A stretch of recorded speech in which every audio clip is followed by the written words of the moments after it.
سنیے، کوئی بھی دنیا کسی بھی عقیدے میں اتنا بڑا عالم نہیں ہے یا اس کے سینے میں اتنی طاقت نہیں ہے جو یا ایھا النبی کے معنی میں یہ لکھ دے کہ اے غیب بتانے والے نبی۔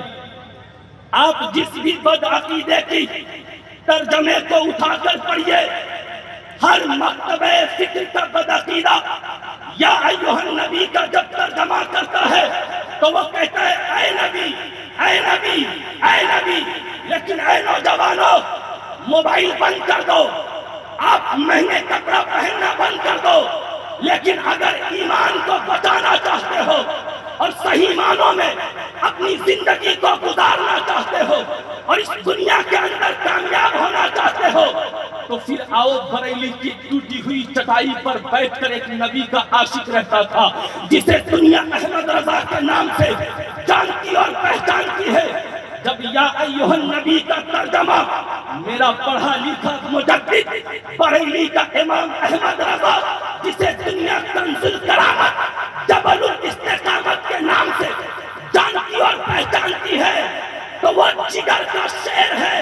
پوری دنیا کے عالموں نے یا ایھا النبی کے ترجمے میں اے نبی لکھا، لیکن تنہا میرا بریلی کا احمد رضا ہے جس نے یا ایھا النبی کے ترجمے میں لکھا اے غیب کی خبر بتانے والے مصطفیٰ۔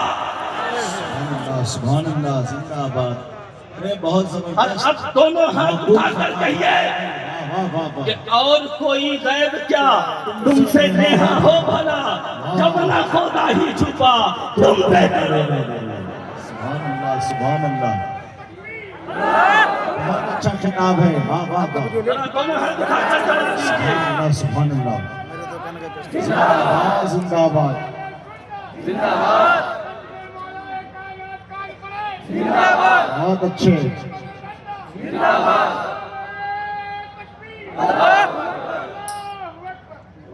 یہ پورے چچا نے آپ کی غیرت کو چیلنج کیا ہے، للکارا ہے۔ نوجوانوں کو ذرا سا آپ سوچئے، اتنا اچھا خطاب ہے اور پھر موضوع کی مناسبت سے خطاب ہے اور نوجوانوں کا طبقہ خاموش ہے۔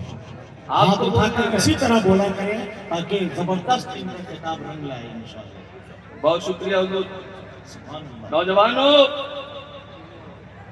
صرف میلوں میں مت گھومو، موبائلوں پہ اپنی زندگی کو مت گزارو، گوگل سے کسی مسئلے کا حل مت پوچھو۔ اگر صحیح معنوں میں مسئلہ جاننا ہے نا تو اپنے مسجد کے امام صاحب سے پوچھیے، اپنے مدرسے کے مدرس صاحب سے پوچھیے، اپنے مدرسے کے قاری صاحب سے پوچھیے، اپنے مدرسے کے مفتی صاحب سے پوچھیے۔ آج کل لوگ مفت کا مفتی بن گیا ہے۔ یہ دو چار لوگ ہر نماز میں آتا ہے جو امام صاحب پہ انگلی اٹھاتا ہے، یہ خود ٹھیک نہیں ہے، ان کو استنجا کرنے کا طریقہ نہیں معلوم ہے، لیکن یہ امام صاحب کے پیچھے لگے رہتے ہیں۔ نہیں میرے بھائی، آپ کے امام ہیں، ان کی قدر کیجئے، ان کی عزت کیجئے، ان کا احترام کیجئے، ان کے ہی پیچھے لگ جائیے گا تو پھر دین کہاں سے سیکھیے گا؟ سمجھ رہے میری بات کو؟ جی، دین کہاں سے سیکھیے گا آپ؟ یاد رکھیے گا، میرے اس جملے کو ذہن کو کھول کر سنیے۔ جس طریقے سے بارڈر کی حفاظت کرنے کے لیے سینا کی ضرورت پڑتی ہے، ہندوستان کے اندر فوجیوں کی بحالی کی جاتی ہے، وہ ملک کے ہر کونے کونے پہ ہر بارڈر کے پاس میں فوجی رہتے ہیں، ان کو تکلیف ہوتی ہے، وہ وقت پہ کھانا نہیں کھاتے ہیں، ان کے ساتھ بڑی دشواری ہوتی ہے، کبھی کبھی وہ اپنے جان کی قربانی دے دیتے ہیں، لیکن دیش پہ وہ رہتے ہیں اس لیے کہ تاکہ ہم یہاں چین سے رہ سکے، ہم امن محسوس کر سکے۔ میرے بھائی، اگر دیش پہ فوجی نہیں رہیں گے، بارڈر پہ فوجی نہیں رہیں گے تو ہمارے ملک کی حفاظت کون کرے گا؟ کون ہمارے ملک کی حفاظت کرے گا؟ ٹھیک اسی طریقے سے اگر ہمارے یہاں حافظ قرآن نہیں ہوں گے، عالم دین نہیں ہوں گے، مفتیان ذوی احترام نہیں ہوں گے تو ہمارے دین کی حفاظت کون کرے گا؟ جس طریقے سے بارڈر پہ رہنے والے فوجیوں کو آپ سیلوٹ کرتے ہیں، میں آپ سے کہنا چاہتا ہوں، یہ جو علماء ہے، یہ جو حفاظ ہے، یہ جو قرہ ہے، یہ جو مفتیان ذوی احترام ہے، میں آپ کو کہنا چاہتا ہوں، یہ صرف آپ کی دنیا نہیں سنوارتے ہیں بلکہ یہ آپ کے ظاہر کو بھی سنوارتے ہیں اور آپ کے باطن کو بھی سنوارتے ہیں۔ اس لیے سب سے زیادہ کریں، آپ ان کا احترام کریں، اس لیے کہ جو صرف نام سے زندہ ہوتا ہے وہ مر جاتا ہے، وہ مٹ جاتا ہے، لیکن جو علم سے زندہ ہوتا ہے، میرے اور آپ کے آقا صلی اللہ علیہ وسلم ارشاد فرماتے ہیں من صار بالعلم حیا لم یمت ابدا، جو علم سے زندہ ہوتا ہے وہ کبھی مرتا نہیں ہے۔ تبھی تو کسی شاعر نے کہا کہ رہتا ہے نام علم سے زندہ ہمیشہ داغ، اولاد سے تو بس یہی دو پشت اور چار۔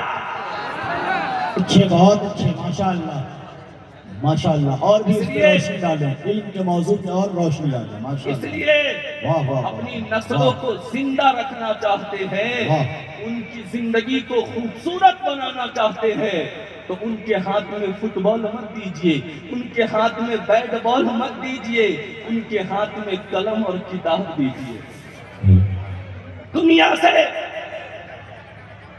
سے اگر ہم مقابلہ کرنا چاہتے ہیں تو ہم طاقت سے نہیں کر سکتے ہیں، ہم دولت سے نہیں کر سکتے ہیں، ہم سرمایہ سے نہیں کر سکتے ہیں، اس لیے کہ یہ دولت تو چند لمحوں کے لیے ہے، یہ طاقت تو چند لمحوں کے لیے ہے، لیکن جو اپنے پاس علم حاصل کر کے اپنی زندگی کو روشن بناتا ہے وہ خود بھی دنیا میں انقلاب پیدا کرتا ہے اور اپنی آنے والی نسلوں کو بھی تابندہ اور زندہ کرتا ہے۔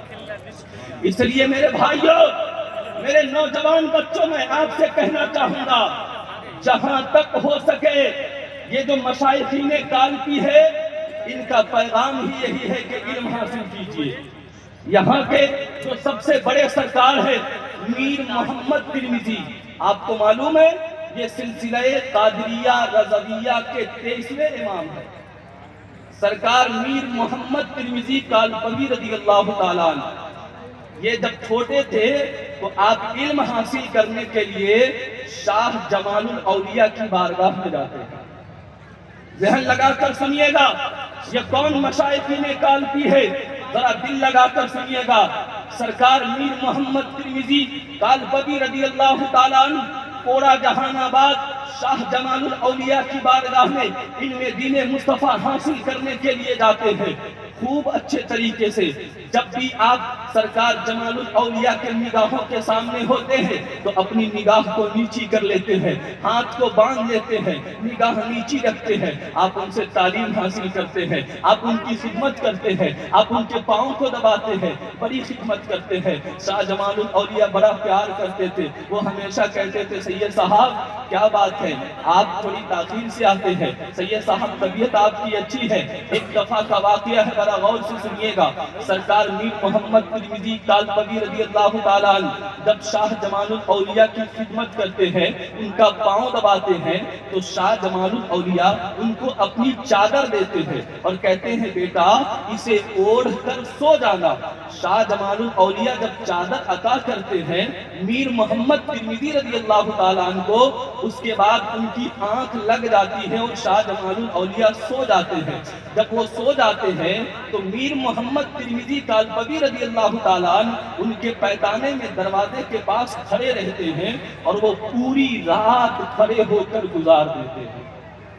اب یہاں پہ آپ سمجھیے گا کہ علم حاصل کرنے کے لیے سب سے زیادہ کس چیز کی ضرورت پڑتی ہے؟